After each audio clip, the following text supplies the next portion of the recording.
AIMIM को इसलिए हमको चुनना है, हमको हॉस्पिटल चाहिए, हमको स्वास्थ्य चाहिए, सड़कें बेहतरीन चाहिए। उससे बढ़ के हमारे यहाँ से जो लोग पलायन करते हैं, करोड़ों की आबादी है, क्या वजह है कि आधा लोग विदेश में है। हम चिराग पासवान से सवाल करते हैं कि आपने सीमांचल या पूरे बिहार के अंदर कितनी फैक्ट्रियाँ बिठाई। जब आपके हाथ में वो कंट्रोल है तो आपको करना चाहिए था, पटना के अंदर बिठा देते। उसी की तरह बेहोशी की हालत में अगर जा रहे हैं कहीं और तो फिर गलतफहमी आपकी है। तो मैं तो यही कहूँगा कि अब भी जग जाओ, अब भी जागरूक हो जाओ। हमको जगाने के लिए कोई आया है। तो आज का जो हम लोग मुद्दा लेकर के आए हैं वो मुद्दा ये है कि MIM को वोट क्यों करेंगे और किसकी बुनियाद पर करेंगे और क्यों लोग उसको इतना चाहते हैं। थोड़ा सा उसके बारे में आप बता दीजिए हम लोगों को, ताकि मुतमईन हो जाएंगे हम लोग। जी सकते हैं मुसलमानों को AIMIM को वोट क्यों करना चाहिए। मौलाना ने सवाल किया है। आईनी जद्दोजहद ये जमाअत सिर्फ जज्बाती तकरीरों को नहीं करती है, एक सोच को बताती है। किसके दायरे में? संविधान के दायरे में बताती है। इसका जीता जागता मिसाल है AIMIM। आज हम लोग जैसे तालीम के बारे में बोलते हैं, रोज़गार के बारे में कि मुसलमानों को हक चाहिए, उसके बाद वोट आपकी ताकत है। इस चीज़ को पहले मुसलमानों को समझने चाहिए। सबसे बड़ा हथियार है। आप अगर सियासत को मजबूत करना चाहते हैं, आपके ऊपर जो 5 साल कोई हुकूमत करेगा तो किसको बिठाना है सोच समझ करके वो करना चाहिए। आज इसकी मिसाल मैं फ़ॉरेन कंट्री से देना चाहता हूँ कि हम लोगों की ये क्या वजह है कि हम लोग गुलामी की जंजीर में जकड़ गए। आज हमारे यहाँ जो फिल्में बनती है, लोग प्यार मोहब्बत में बर्बाद होते हैं, और फ़ॉरेन कंट्री में जो हॉलीवुड की फिल्में बनती है, यूरोप के अंदर, अमेरिका के अंदर साइंस और टेक्नोलॉजी में बनती है। वजह इसकी ये है कि इसलिए नई नई चीज़ें वहाँ पैदा की जाती है। आज उन्होंने इस हद तक तरक्की हासिल कर ली है, बिल्कुल ज़ाती तरक्की है। कोई भी इंसान मेहनत करेगा तो कर सकता है, हमारे हिंदुस्तान में भी कर सकता है। किसके छत्र छाया में? मजलिस इत्तेहादुल मुस्लिमीन के साया में। वजह इसकी क्या है कि जो असल में हमारे यहाँ जो लोग हैं, क्योंकि वो दिखाना नहीं चाहते। जैसे सैयारा फिल्म आया था, उससे लोगों ने क्या सीखा? कुछ नहीं, प्यार मोहब्बत सीखा होगा कि प्यार को झूठा साबित किया था, उन्होंने उसको सच साबित किया कि नहीं, दोनों तरफ से प्यार हो तो प्यार किया जाता है। क्योंकि टेक्नोलॉजी के बारे में कोई चीज़ नहीं दिखाया जाता है। उन्होंने इस हद तक काबिलियत हासिल कर ली है, बगैर धूप पानी के इस दीवार के अंदर हर कुछ उगाया जा सकता है, क्योंकि उन्होंने किया है। और इजराइल ने इसका जीता जागता सबूत है। पूरे अरब कंट्री के अंदर रेगिस्तान है, पर ज़मीन कब्जा करके ना वो किसी से गेहूँ खरीदता है, ना वो चावल ख़रीदता है, दीगर मादनियात की चीज़ें वो कुछ नहीं ख़रीदता है। जब उन्होंने देखा कि चावल ख़रीदेंगे दूसरी जगह से, जहाज़ से इंपोर्ट करेंगे तो वहाँ पैसा खर्च होगा, तो क्यों ना हो जाए कि हम आर्टिफिशियल तरीके से उसको किया जाए।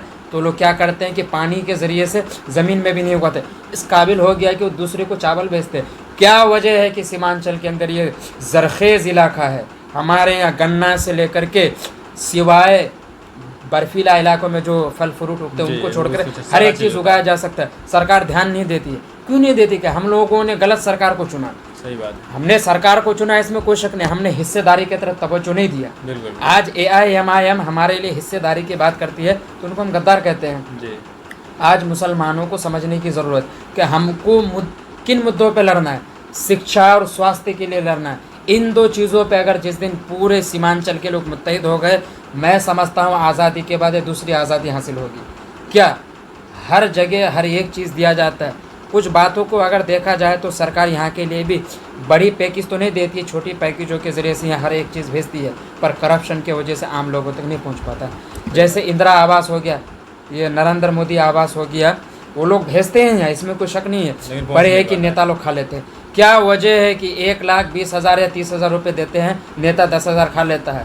उसका कौन सा बाप उसको इजाज़त दिया है कि वो 10,000 रुपये खा लेगा? इजाज़त दिया है, पर लोगों को इस कदर मजबूर कर देते हैं। कोई आदमी झगड़ा भी करेगा, मेरे से पंगा लिए हो, देख तू पैसा तो मैं दे दूंगा, तू काम करने के लिए देख मैं तेरा क्या हजामत कर देता हूँ। पूरा जत्ता बत्ता खोल करके निकाल देते हैं, और एक दिन का काम होगा उसको 10 दिन में लेके घसीट पटीस करके छोड़ देते हैं। यही तो कहता है MIM। हाँ, तो AIMIM को इसलिए हमको चुनना है, हमको हॉस्पिटल चाहिए, हमको स्वास्थ्य चाहिए, सड़कें बेहतरीन चाहिए। उससे बढ़ के हमारे यहाँ से जो लोग पलायन करते हैं, करोड़ों की आबादी है, क्या वजह है कि आधा लोग विदेश में है, बाहर में है, मजबूरी में है वो। जैसे कि इस तरह से बोले आप कि हमें MIM को चुनना चाहिए, तो वो उसको चुनने के बाद वो अपनी सरकार बनाती है, तो मतलब इस तरह का काम करेंगे, हॉस्पिटल बनाएंगे या फिर टेक्नोलॉजी पे काम करेगी या फिर स्कूलों में बढ़िया से बढ़िया सुविधा देगी, ठीक है। लेकिन यहाँ पे लोग क्या बोल रहे हैं कि भाई उनके पास तो सिटी नहीं है, तो वो कहाँ से सरकार बनाती है। तो इस बारे में क्या कहेंगे आप? इस बारे में मैं यही कहना चाहूँगा, चिराग पासवान के पास कुछ ना होते हुए आपको मालूम होना चाहिए केंद्र सरकार के अंदर वो टेक्नोलॉजी जैसे कहाँ कंपनी बिठाना है, कहाँ फैक्ट्री की ज़रूरत है, जी। कहाँ क्या चीज़ की, पूरा उसके अंदर है। आज जो वो चिल्ला रहा है बिहार में ये नहीं वो नहीं है, हम चिराग पासवान से सवाल करते हैं कि आपने सीमांचल पूरे बिहार के अंदर कितनी फैक्ट्रियाँ बिठाई। जब आपके हाथ में वो कंट्रोल है तो आपको करना चाहिए था। पटना के अंदर बिठा देते, पर उन्होंने कुछ नहीं किया। सियासत को चमकाना है।